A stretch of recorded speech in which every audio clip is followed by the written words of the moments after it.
감사합니다. 저희들에게 오늘도 생명을 주시고 또 주님의 날을 맞게 하시사 우리가 함께 주님을 예배할 수 있도록 인도하여 주시니 감사합니다.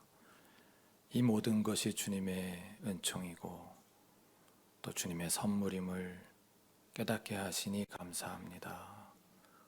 하루하루 주님이 생명을 주실 때마다 감사함으로 하루를 살아갈 수 있도록 주님과 기꺼이 동행하며 하루를 시작하고 하루를 마무리할 수 있도록 주님 우리를 도와주시옵소서. 이 시간 주님께 온전히 영광들이 돌려드리는 예배 되기를 원합니다. 부족한 종을 세우셔서 주님의 말씀을 대언하게 하셨으니 이 종을 붙들어 주셔서 성령과 진리로 드리는 온전한 예배, 온전한 주님의 말씀의 선포가 될 수 있도록 도와주시옵소서. 함께 하심을 믿사옵고 감사하며 우리 주 예수 그리스도의 이름으로 간절히 기도하옵나이다. 아멘. 자, 오늘도 성부, 성자, 성령 삼위 하나님께서 우리에게 명하시는 생명의 길 위로 걷고 주님의 뒤를 따르는 우리 모두가 되기를 간절히 바랍니다. 오늘 본문들은 이게 이제 우리가 절기력에 따라서 제가 설교를 하면서 가끔 느끼는 건데, 이게 여러분들이 성경 공부한다 그렇게 해서 좀 메모도 하시고 하면 좋을 만한 내용들이 꽤 많이 나와요. 절기에 따라서 그 성경 본문이 선정된 이유가 이제 더 뚜렷하기 때문에 그렇죠. 그래서 특별히 오늘은 이사야 본문도 그렇고 요한복음 본문도 그렇고 뭐 고린도전서 본문도 그렇고 이거 다 그런 시편으로 시작할 건데, 시편만 뭐 다른 문맥에서 볼 수도 있겠습니다만은 하여튼 좀 여러분이 기억해 두실 만한 성경 본문들인 거예요. 이 성경 본문을 읽을 때 내가 이런 각도로 보는 것이 좋구나 하는 공부가 되실 수 있다, 그런 뜻으로 드리는 말씀이고요.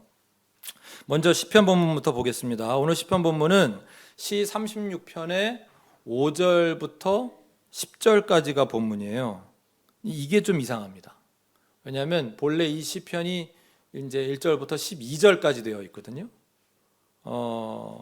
그래서 1절부터 4절까지는 악한 사람, 좀 사악한 그런 사람을 묘사하는 내용이 나오고, 5절부터 9절까지는 하나님을 향한 찬양이고, 그리고 10절부터 마지막 12절이 이제 시인의 간구예요. 하나님을 향한 간구인데 그거로 마무리되는 시인데, 지금 오늘 본문이 일부러 1절부터 4절은 뺐고, 그 다음에 두 번째 단락인 그러면 5절부터 9절까지를 본문으로 하든가, 아니면 5절부터 나머지 12절까지 다 본문으로 하든가, 그렇게 안 하고 이걸 9절에서 끊지도 않고 10절 간구의 첫 절까지를 껴가지고 이렇게 본문을 끊어 놓은 거예요. 그러니까 이건 무슨 뜻이 있어서 이렇게 이 절기에, 이 주연절기에 읽으라고 하신 거구나 하는 의미가 있다는 거죠. 그래서 내용을 먼저 잠깐 설명드리면, 5절부터 9절까지 시인은 하나님의 성품을 찬양하는 겁니다.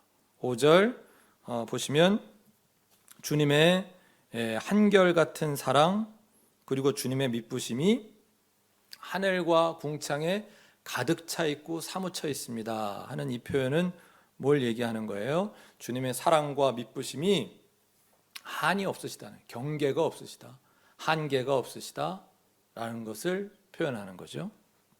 6절에는 우람한 산줄기로, 또 깊고 깊은 심연, 이런 표현을 쓰는 건 뭐예요? 주님의 의로우심과 공평하심의 높이가, 그리고 그 깊이가 우리가 다 헤아릴 수 없을 정도로 어마어마하시다라는 걸 강조하는 그런 시인의 표현인 거죠.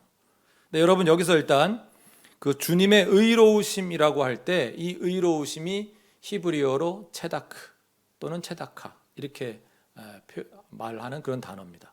일단 체다크라고 하는 그 표현이 오늘 설교 제목에도 있으니까 일단 그랬구나라는 것만 기억해 주시고 이따가 나중에 다시 등장하니까요.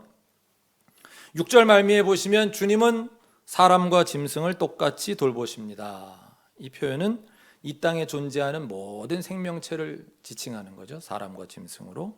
그래서 하나님께서는 모든 생명체를 보살피고 구원하신다 하는 의미를 담고 있습니다. 그러니까 요즘 같은 이 기후 위기 또 환경 파괴 이런 시대를 우리가 살아가면서 조금 이런 본문 같은 것도 눈여겨볼 필요가 있겠죠. 주님이 사람만 돌보시는 게 아니구나. 그렇다면 나도 어떻게 해야 될까? 이런 생각을 좀 해볼 수 있겠죠. 자, 이렇게 5절과 6절에서 하나님의 위대하심을 찬양한 시인은 이제 7절부터 9절까지 사이에서는 하나님께 대한 신뢰를 노래합니다. 7절 하반절, 사람들이 주님의 날개 그늘 아래로 피하여 숨습니다. 뭐예요? 그러니까 병아리를 품고 있는 암탉, 이런 이미지를 떠올리게 하면서 확실하고 안전하게 하나님 우리를 보호하신다 하는 거죠. 그러니까 보호하시는 하나님, 피난처 되시는 하나님, 그 근원에는 뭐가 있다는 거예요? 주님의 한결같은 사랑이 어찌 그리 값집니까? 한결같은 사랑이 있다는 거죠.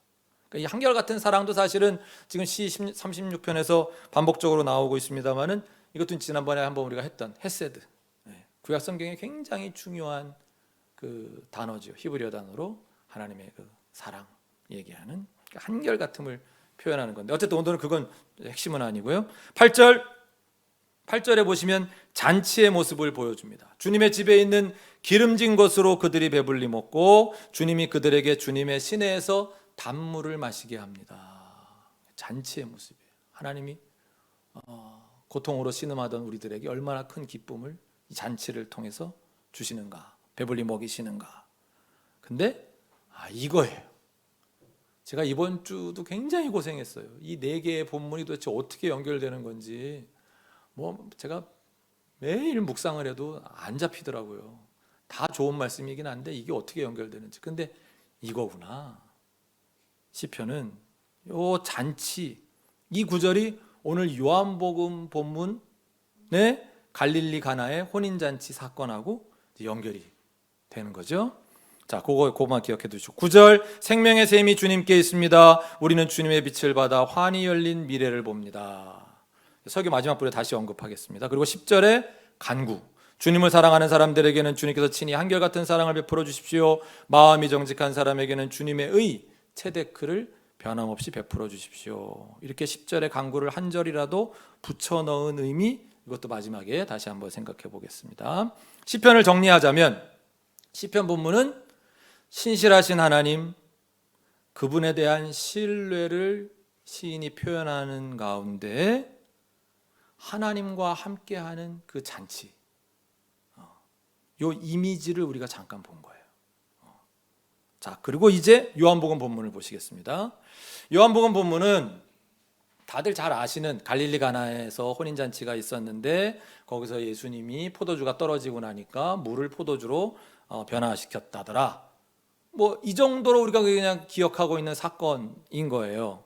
그런데 오늘 본문 제일 마지막 절인 11절을 보시면 이 사건의 의미를 이렇게 기록하고 있습니다. 예수께서 이 첫 번 표징을 갈릴리 가나에서 행하여 자기의 영광을 드러내시니 그의 제자들이 그를 믿게 되었다.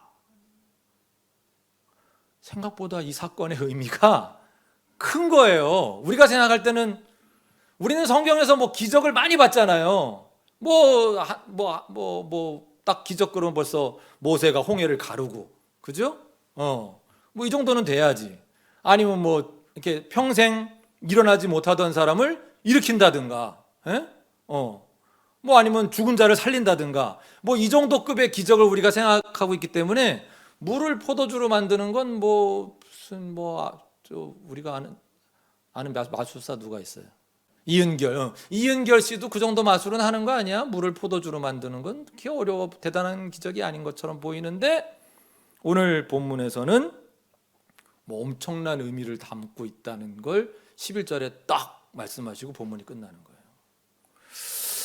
이게 그런 거예요. 근데 이게 지금 무슨 얘기예요? 물을 포도주로 만드신 이 변하게 한 사건이 표징이 된다는 거예요. 첫 번 표징이다 그랬죠. 표징이 된다는 표현은 이게 이제 영어로 사인인데, 요한복음에서 이 표징이라고 하는 표현을 사용하실 때는 그러니까 이건 그냥 기적이다 뭐 이적이다 이런 뜻이 아닌 거죠. 예수라고 하는 사람이 평범한 사람이 아니라 우리가 기다리던 메시아,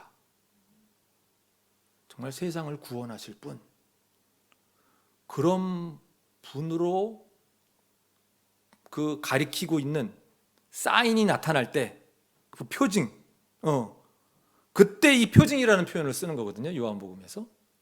그리고 이게 첫 번 표징이라는 거예요.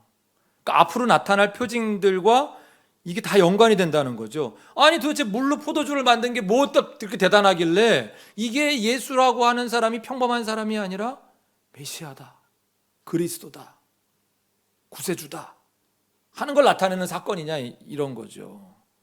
그리고 11절을 또 자세히 더 보면 예수께서 자기의 영광을 드러내셨다 그랬거든요.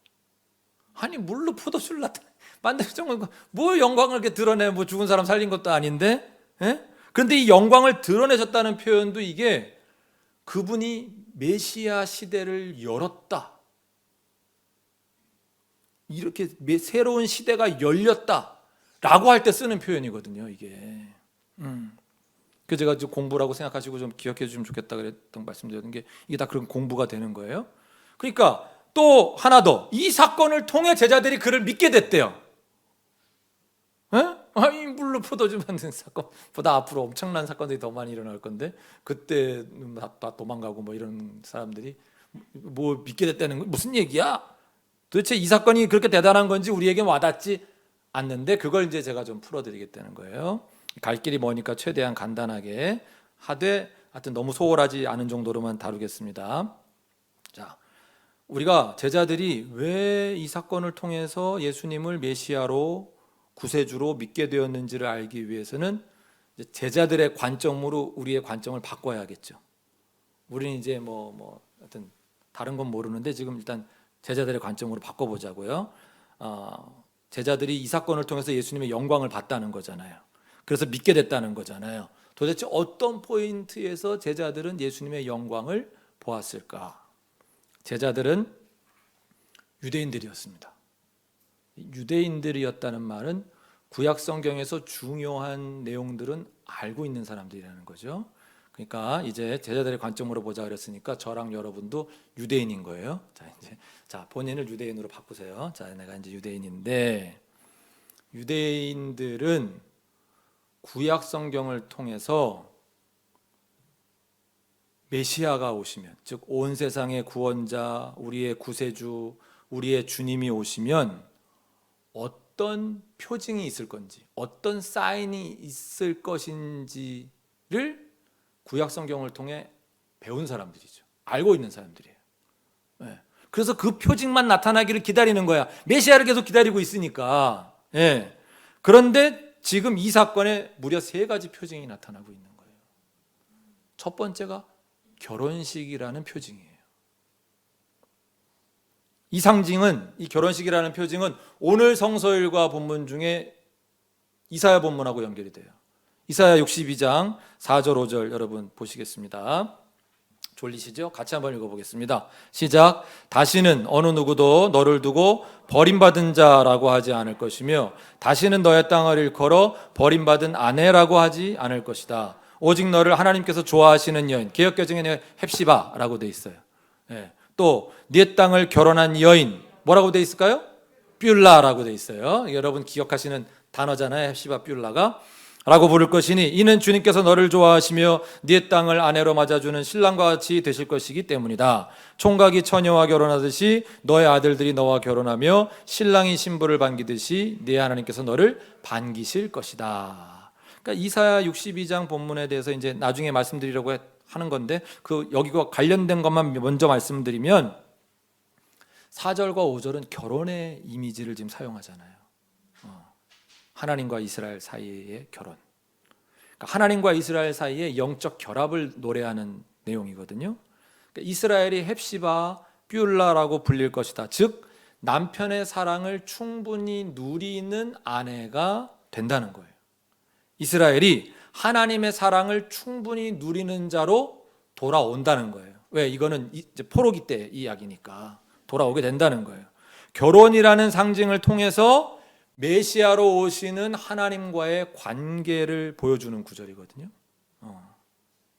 이사야서 54장 4절부터 8절을 보시면 거기에서도 이제 결혼식의 이미지를 볼 수 있는데, 그러니까 구약 성경에서 결혼식은 메시아 시대, 즉 메시아가 오셔서 이루시는 하나님 나라의 모습을 상징하는 데 사용되는 거예요. 그리고 구약 성경만이 아니라 예수님도 결혼식 또는 잔치 이런 것들을 하나님 나라의 상징으로 사용하세요. 네. 우리가 제일 기억 많이 나는 건 마태복음 22장에 보면 혼인잔치 비유 있잖아요. 결혼식을 뭐 열었는데 초대한 사람이 안 오고, 그러니까 나가서 누굴 데려오고 뭐 이런 거 있잖아요. 거기서도 뭐예요? 하나님 나라를 이 혼인잔치로 예수님이 비유하고 계시는 거거든요. 이게 첫 번째 사인이에요. 결혼식. 두 번째 사인은, 두 번째 표징은 물을 포도주로 바꾼 사건인데, 특별히 이 포도주가 지금까지 손님들이 마셨던 포도주보다 좋은 새 포도주로 대치된 사건. 이게 표징이에요. 왜냐하면 여러분 그 마가복음 2장에 예수님이 하시는 그 비유 중에 왜 그거 있잖아요. 뭐 새 포도주를 새 가죽 부대에 담아야지 낡은 가죽, 뭐 그거 있잖아요. 그게 뭐냐면 예수님께서 자신의 그 새 교훈이 바리새인들의 그 교훈과 비교하면 이건 낡은 가죽 부대에 담긴 새 포도주와 같은 거다, 이런 말씀 이제 하시잖아요.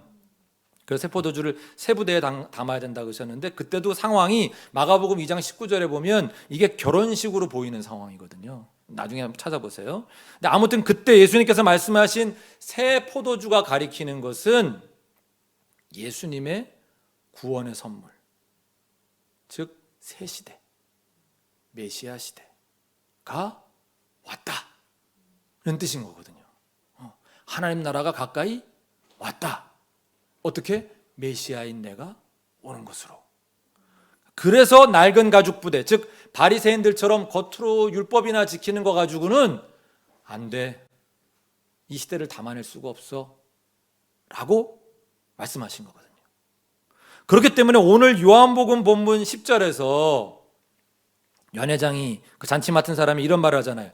그대는 이렇게 좋은 포도주를, 새 포도주를 지금까지 남겨두었구려 라고 하는 이 말은 메시아 시대가 드디어 왔구나 라고 하는 걸 선포하는 것으로 해석될 수가 있고요. 그래서 같은 맥락에서 어머니 마리아가 3절에 포도주가 떨어졌다 라고 말하는 장면은 유대인들의 그런 율법적인 종교생활, 가식적인 종교생활은 무익해, 그거는 끝난 거야 라는 걸 상징적으로 보여주는 장면이라고 해석이 되는 거예요. 그리고 이제 세 번째 마지막 사인이 뭐냐 하면 포도주의 풍성함이에요. 풍성한 양의 포도주. 이게 또 메시아 시대를 가리키는 사인이에요. 여기 오늘 포도주의 양이 얼마인 줄 아세요? 지금 저 요한복음에서 6절에 보면 물 항아리 6에 담겼다 그랬잖아요. 그런데 한 항아리가 물 2-3동이라 그랬어요. 물 2-3동이를 미국식 미국 신학자가 쓴 책을 제가 봤더니 이게 20갤런 정도 되는 거예요. 그러니까 6동이면 120갤런이죠. 한 갤런이 거의 4리터예요. 3.8리터인가 이렇게 돼요. 네. 그러면 리터로 하면 120갤런이면 454리터예요. 454리터가 얼마나 되는지 잘 감이 안 오시죠? 포도주 한 병이 보통 몇 리터 들어갑니까? 750ml? 1리터도 안 되죠. 1리터라고 넉넉 잡아줍시다. 자, 1리터짜리 대병 포도주병이 있어요. 그게 몇 병이 있다고? 454병이 있는 거예요. 이건 뭐 완전히 와이너리 수준이죠. 네. 와인 양조장 수준이에요. 풍성한 포도주를 예수님이 만들어내셨다는 거예요. 구약 성경을 잘 알고 있던 유대인들에게 풍성한 포도주가 상징하는 건 뭐냐면 이건 마지막 시대, 메시아 시대의 기쁨을 표현하는 거거든요. 그게 아모스서 9장 13절 14절, 호세아서 14장 7절, 예레미야서 31장 12절 등을 보시면 이제 알 수 있어요. 그러니까 지금 제자들이 예수님 만난 지 얼마 안 됐어요. 요한복음 2장이에요. 제가 만난 지 얼마 안 됐는데 구약 성경을 통해서 알고 있었던 것들이 있어요. 메시아가 오시면 이런 사인들이 있다라는 걸 알고 있는데 지금 갈릴리 가나의 혼인잔치에서 일어나는 일들이 이거 뭐지? 여기가 지금 혼인잔치 자리인데 포도주가 떨어졌어. 근데 물로 새 포도주를 만들어. 근데 그게 더 좋아. 그리고 그것도 뭐 그냥 750ml 한 병 주는 게 아니고 풍성한 포도주를 만들어. 이건 다 메시아, 그리스도, 온 세상의 구원자가 오실 때 나타나는 표징들인데 이게 뭐야?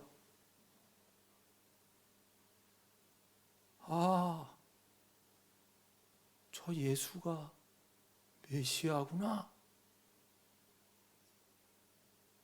하는 깨달음이 확 온 거죠. 나는 가상으로 얘기하는데도 막 소름이 돋아. 대박. 저분이 메시아구나. 저분이 메시아였어. 우리가 그렇게 기다리던 그분이 오셨구나. 예수께서 자기의 영광을 드러내셨구나. 메시아가 영광을 드러내셨구나. 여러분, 이렇게 메시아가 영광을 드러내시는 것도 메시아 시대의 사인이었거든요.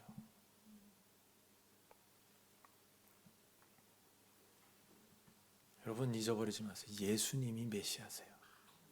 아멘입니까? 네. 그분이 세상을 궁극적으로 구원하실 분이에요. 종말은 제가 희망이라 그랬죠.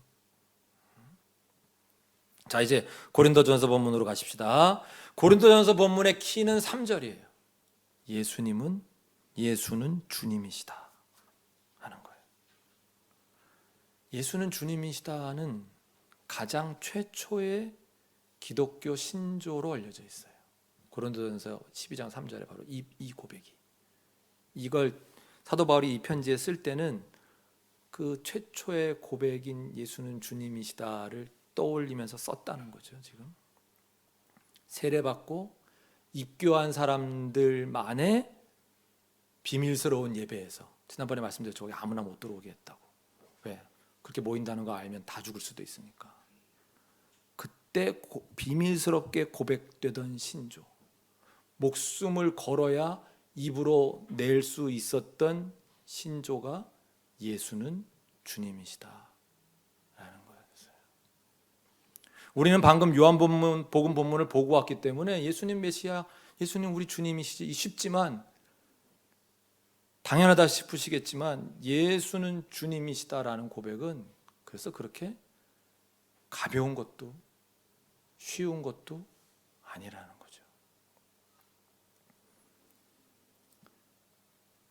이거 다른 얘기입니다만은, 그래서 저는 여러분이 제가 지난번에 말씀드린 것처럼 여러분들이 예수님을 자신의 주님으로 고백하는지 아닌지를 제가 유심히 관찰합니다. 유심히 들어요. 근데 우리 교회도 꽤 많으세요. 아직도 예수를 나의 주님으로 고백하지 못하는 분들이 꽤 많아요. 이게 아무나 할 수 있는 게 아니거든. 의외로 못하는 분들이 많아요. 자, 12장 3절 같이 한번 읽어보겠습니다. 그러므로 나는 여러분에게 알려드립니다. 하나님의 영으로 말하는 사람은 아무도 예수는 저주를 받아라 하고 말할 수 없고, 또 성령을 힘입지 않고서는 아무도 예수는 주님이시다 하고 말할 수 없습니다. 그러니까 고린도전서 12장 3절 전체의 의미는 뭐냐면, 이분들이 그 전에 다른 어떤 영, 다른 신 또는 어떤 귀신을 만났든지 간에 하나님의 영, 성령을 당신이 만났다면 그 성령께서는 뭐에 전념하시냐면 예수께서 주님이시라는 것을 선포하는 일에 전념하신다는 거예요. 한 분 참되신 하나님의 영이신 성령께서 예수님을 주로 높이신다고 말하는 거예요. 이게 성령이 하시는 가장 중요한 사역이에요. 예수는 주님이시다. 이런 성령의 역사의 의미는 바꿔보 생각해보면 그리스도인들이란 그럼 어떤 사람들인지를 우리에게 얘기해 주는 거예요. 그리스도인들이란 어떤 사람들이냐? 기독교인들이란 누구냐? 세상의 수많은 신들, 세상의 수많은 주인들 앞에서 그들 위에서 그리고 그들에게 대항하면서 담대하게 예수는 주님이시다 라고 성령님과 함께 선포하는 사람들이 그리스도인들이다라는 뜻이에요. 그 주님은 어떤 분이세요? 구약의 하나님과 같은 분이에요. 야훼 하나님과 같은 분이라고. 로마 제국보다 뛰어나신 분이에요. 오늘날로 말하면 미국보다 뛰어나신 분이고 중국보다 뛰어나신 분이고, 부활하셔서 모든 우주적인 혹은 악마적인 정사와 권세를 정복하신 분. 우리가 물로 세례를 받을 때 그때 하는 선포는 뭐예요? 예수는 주님이시다. 이제 옛 자 나는 죽고 예수로 인해 다시 산다. 예수는 주님이시다. 그걸 온몸으로 표현하는 게 세례예요. 그리고 우리는 죽는 날까지 모든 나의 삶, 나의 일들을 통해 진정 예수께서 우리의 주인이심을 나타내고 그것을 고수하는 사람들. 그게 기독교인들이라는 거예요. 이 일은 분명히 성령의 영감을 필요로 하는 일이라는 거예요. 성령이 함께 하시지 않으면 안 되는 일이라는 걸 12장 3절이 우리에게 말씀하시는 거예요. 왜? 적대적인 세상 앞에서. 여러분 어디 가서 예수를 주님이라고 얘기해, 누가 좋아해요? 아무도 안 좋아해. 그런 사람. 그런 사람들 앞에서 우리가 공적으로 고백하는 거, 살아계신 구세주에 대한 인격적인 믿음을 고백하는 거. 어떤 사람도 어떤 시대 어떤 문화에서도 성령으로 아니하고는 이러한 신조를 지속적으로 주장할 수 없다는 말씀인 거예요. 어쩌다 한 번은 해도. 저와 여러분은 예수님을 나의 주님으로, 우리의 주님으로 고백하고 계신가요? 이제 4절 이하의 말씀은 우리는 이제 성령의 은사를 받는 걸 너무 좋아해가지고 이 밑에 이제 이거 너무 좋아하는데요. 4절 이하의 말씀은 그렇다면 어떻게 성령은 예수님이 주님이시라는 이 근본적인 사실을 인증하고 명백히 말씀하시는가? 그분의 방법은 뭐냐? 이걸 이제 구체적으로 보여주시는 거예요. 근데 그걸 다 다룰 시간 없으니까 이걸 한 문장으로 정리한 신학자의 글을 인용하면 이렇습니다. 교회로 하여금 세상에서 다양한 방식으로 각각의 지체들을 통해, 하지만 언제나 주님이신 예수님을 가리키면서 그분의 임재를 구현할 수 있도록 함으로써 그렇게 하신다. 듣기만 해서 뭔 말인지 모르시겠죠? 다시 조금 풀어드리면, 하나님께서는 교회를 통해 풍성하고 다양한 은사, 그 선물을 각각의 지체들에게 다 주신다는 거예요. 거기 각 사람에게라 그랬죠. 7절. 이 각 사람에게는 모든 사람을 얘기하는 거예요. 성령의 선물을 받지 않는 사람이 없어요. 다 달라서 그렇지 다 그 은사를 받는다는 거예요.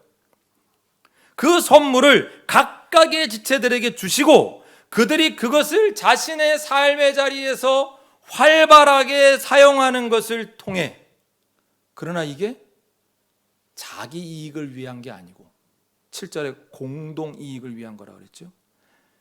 나 이런 은사 있어 하고 뽐내고 자랑하려고 하는 게 아니라, 나를 드러내려고 하는 게 아니라 공동의 이익, 즉 예수께서 주님이시라는 것을, 예수께서 메시아라는 것을 가리키는 것으로 성령이 역사하신다는 거예요.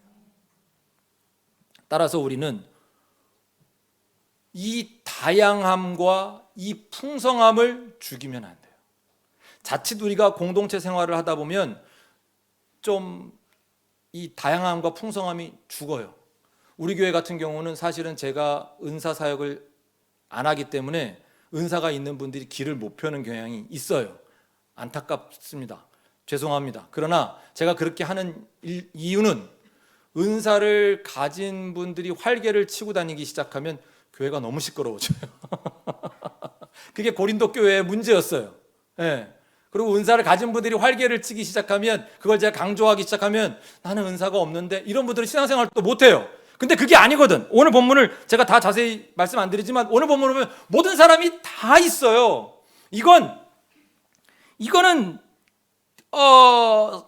사실은 우리의 인격적 성숙이나 배움의 정도하고도 아무 상관이 없거든요. 누구에게나 다 주시는 거예요, 이 선물은. 왜? 그걸 통해서 하나님이 하시고자 하는 일이 있기 때문에, 그 다양함을 통해서, 그 풍성함을 통해서. 예. 제가 한국교회에서 이거를 제가 조심하는 건 뭐냐면, 이 다양함과 풍성함을 가지고 그런 의미에서 시끄러운 건 상관없어요. 근데 이 초점이 예수님께로 안 모아지는 거예요. 은사를 받은 게 너무 좋은 분들은 이제 그다음부터 이게 자기도 모르게, 우리가 연약한 인간이다 보니까 자기를 자꾸 드러내. 예, 내가 이런 은사가 있다는 거죠.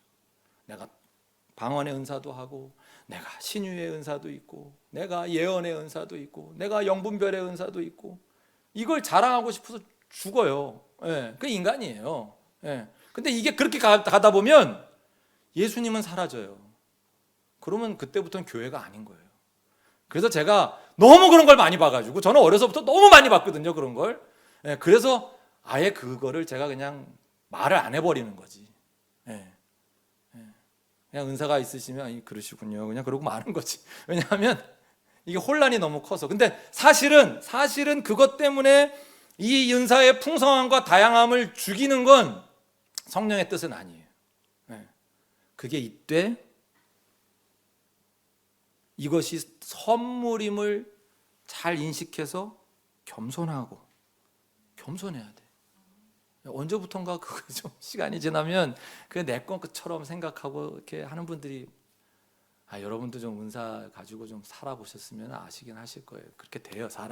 사람이니까. 예? 예. 저도 몇 가지 받은 은사가 있거든요. 제가 근데 그런 얘기를 안 하잖아요. 사실 오늘은 이 본문이라 제가 그 얘기를 좀 할까 했는데, 오늘 순서도 많고 이제 설교도 너무 길어져서 제가 오늘 안 하는 거예요. 내가 참는 거예요. 사실 내가 오늘 몇 개 오픈하려고 그러다가 참는 거예요, 지금. 자, 저도 있거든요. 몇 가지 있는데 내가 지금 말씀 안 드린. 자, 근데 이게 잘못 쓰면 자꾸 나만 드러나고. 그래서 사도 바울이 그러잖아요. 특별히 이제 그 방언의 은사, 잠잠해라. 네가 혼자 기도할 때는 방언의 은사를 통해서 깊이 기도하지만 공동체로 모였을 때는 잠잠해라. 왜? 방언은 못 알아들으니까. 다른 사람이 통변의 은사가 없으면 못 알아들으니까 조용하고, 그때는 알아들을 수 있는 말, 방언으로 10,000마디 말하는 것보다 알아들을 수 있는 말 3-4마디 하는 게 훨씬 더 유익하니라. 사도 바울이 그러시잖아요. 오죽하면 그러시겠냐고요. 우리가 은사가 생기면 그렇다거든요. 어쨌든 그래서 우리가 이 은사를 가지고는 나를 높이는 데 사용되지 않고 예수님을 가리킬 수 있도록 행한다면, 그래서 은사 가진 분들은 특별히 자신에게 어떤 열매가 맺히는지 굉장히 잘 보셔야 돼요. 이게 굉장히 중요한 건데, 어쨌든 그래서 예수님만이 주님이심을 드러낸다면 성령님은 우리의 인격적 성숙이나 배움의 정도하고 아무 상관없이 그분의 역사를 우리 각 모든 지체를 통해서 이루어 가신다는 거예요. 그게 고린도전서의 핵심인데, 자, 이 말씀은 마지막 본문인 이사야 본문과 함께 조금 더 이제 나누겠는데, 오늘의 마지막 본문은 이사야 본문 62장 1절은 이렇게 시작합니다. 시온의 의가 빛처럼 드러나고 예루살렘의 구원이 횃불처럼 나타날 때까지 시온을 격려해야 하므로 내가 잠잠하지 않겠고 예루살렘이 구원받기까지 내가 쉬지 않겠다. 하나님 이렇게 말씀하시는 거예요. 그러니까 이게 오늘 본문인 이 62장 1절부터 5절의 단락은 시온의 의, 이게 뭐예요? 이게 체데크 다시 나오죠.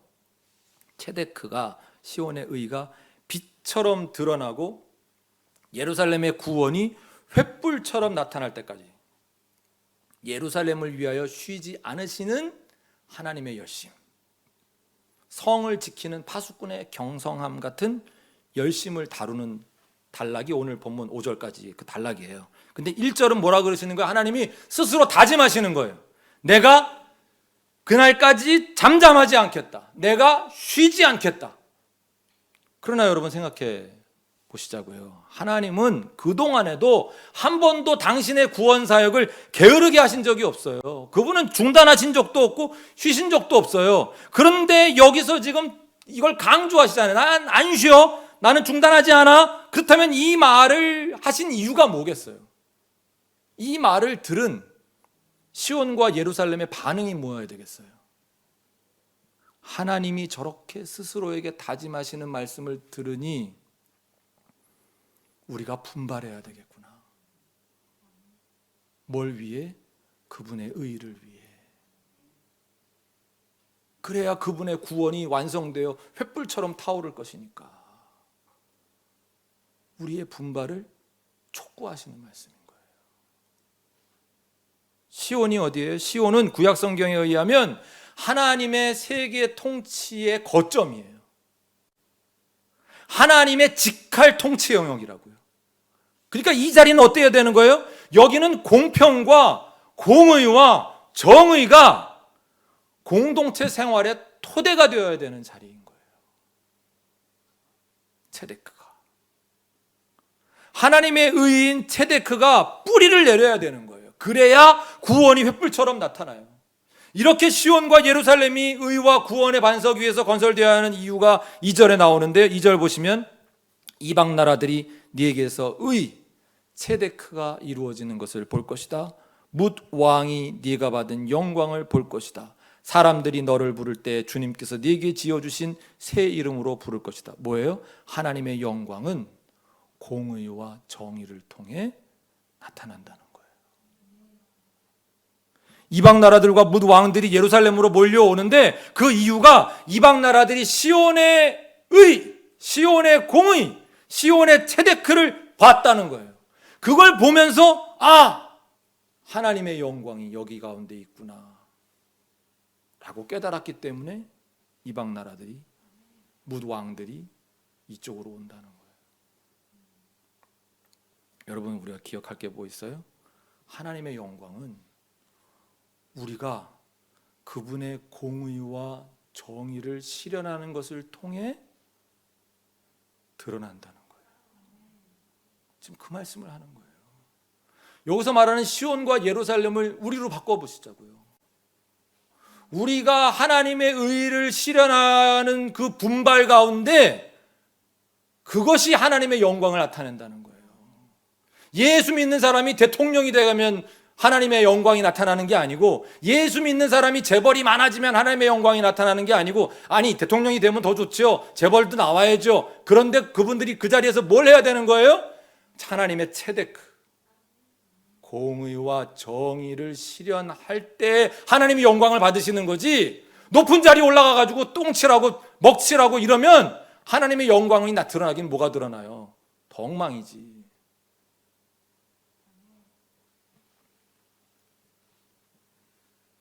3절 시온의 특별한 영예를 말씀하세요. 또한 너는 주님의 손에 들려있는 아름다운 면류관이 될 것이며 하나님의 손바닥에 놓여있는 왕관이 될 것이다.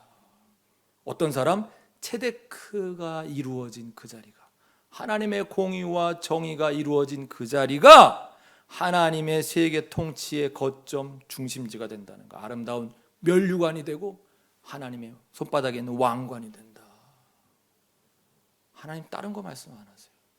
부자 되라, 권력을 손에 쥐라, 그런 말씀 안 하세요. 의가 이루어지는 자리. 4절 5절 앞에서 잠깐 언급했었죠. 하나님과 이스라엘 사이에 영적 결합을 노래한다고 했습니다. 시온은 바벨론 포로기 동안 하나님께 버림받은 사람처럼, 남편의 사랑을 잃어버린 여자처럼 황폐게 되었으나 다시 하나님이 남편이 되어 예루살렘 도성을 품에 안았기 때문에 이제 남편의 사랑을 충분히 누리는 아내가 된다는 거예요.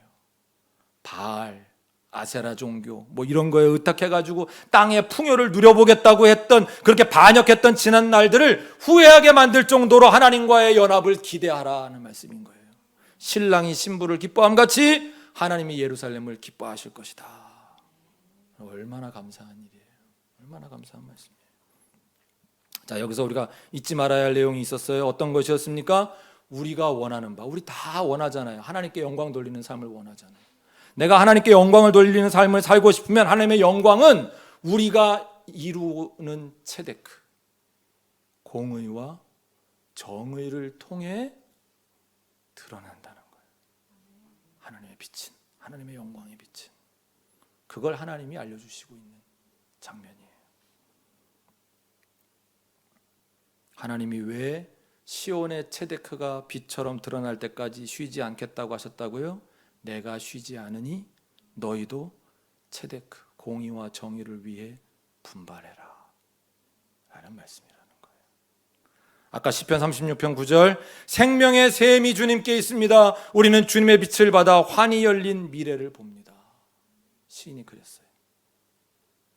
여러분, 생명의 샘이 주님께 있어요.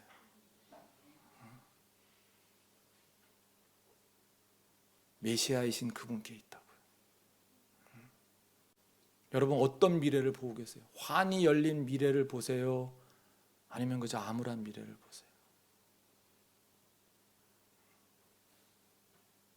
우리가 메시아이신 주님을 바라보면 종말은 희망이라고 그랬어요. 절망이 아니고 멸망이 아니고.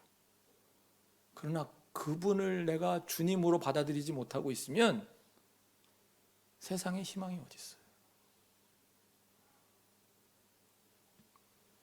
그리고 10절의 간구, 주님을 사랑하는 사람들에게는 주님께서 친히 한결같은 사랑을 베풀어 주십시오. 마음이 정직한 사람에게는 주님의 의를, 체데크를 변함없이 베풀어 주십시오. 무슨 얘기예요? 왜 이 간구 한 절만 붙였어요? 간구하는 사람은 겸손한 신앙을 가진 사람인 거예요. 우리가 또 착각을 해요. 내가 체데크를, 공의와 정의를 실천하는데 조금 앞장서다 보면 그것도 지가 하는 줄 알아요. 그게 아닌 거죠. 우리 힘으로 이루는 공의가 아니라는 거예요. 그걸로 하나님의 영광 받으실 수 있는 게 아닌 거예요. 우리는 주님께 간구하는 그런 기도자의 자리에 앉았을 때 뭐예요? 내 의지로, 내 노력으로, 내 능력으로 하는 게 아닙니다. 주님이 하십니다. 우리는 그 통로가 되고자 함입니다. 이거를 항상 견지해야 한다는 거죠. 우리는 너무 극단적이에요. 하나님을 믿지 않으면 그냥, 믿어도 하나님이 하신다니까 하고 자기가 아무것도 안 하거나, 아니면 하나님을 믿지 못해서 자기가 해보겠다고 막 자기 힘으로 내 능력으로 하는 것처럼 날뛰거나, 둘 중 하나. 그게 아니고요. 정말 어렵지만 하나님을 믿으면서, 그러나 하나님이 우리가 분발하기를 촉구하신다는 걸 깨닫고 내가 그 하나님의 의의 통로가 되도록 분발하되, 이게 내 힘으로 하는 게 아니라 하나님이 해가시는 것임을 깨닫고 겸손하게 그 자리를 지키는, 하나님 앞에 간구하는 그 자리를 놓지 않는, 여러분, 이게 우리 신앙인의 자리잖아요. 이게 우리의 모습이어야 되는 거잖아요. 이런 겸손한 신앙, 주님과의 올바른 관계를 통해 주님의 의인 체데크, 그것이 이루어지는 자리가 우리의 미래이어야 할 줄로 믿습니다. 고린도전서 본문의 7절 말씀에서 아까 말씀드렸죠. 하나님은 우리 모든 사람, 각 사람에게 성령을 나타내신다고 했어요. 공동 이익을 위한 것이라고 하셨어요. 우리 각 사람, 모든 사람은 님으로부터 받은 은사가 있습니다. 그 은사를 우리가 삶의 현장에서 사용합니다. 그런데 이 은사 사용은 초점이 있어야 합니다. 초점이 무엇입니까? 예수님을 그리스도로, 예수님을 메시아로 드러내는 일인 거예요. 나는 감추고, 그것이 무엇이란 말씀입니까? 우리 삶의 현장에 공의와 정의, 하나님의 체데크가 있도록 우리가 분발하는 것을 통해서 예수님을 내가 메시아로 고백하고 있음이 드러나고 주님이 영광 받으신다는 거예요. 그분의 영광이 드러난다는 거예요. 주연절기잖아요. 주연절기가 뭐예요? 우리에게 나타나신 주님, 그리고 우리를 통해 자신을 나타내시는 주님. 오늘 성서 읽어 본문들은 자신이 메시아임을 나타내시는 주님과 우리의 공의와 정의 실현을 통해 자신을 나타내시는 주님, 그 모두를 우리가 만날 수 있었습니다. 예수님이 메시아이십니다. 그분이 구세주이십니다. 우리의 주님이십니다. 그분의 영광이 드러나도록 우리 삶의 자리에 공의와 정의를 위해 우리가 받은 은사를 사용하십시다. 기도드리겠습니다.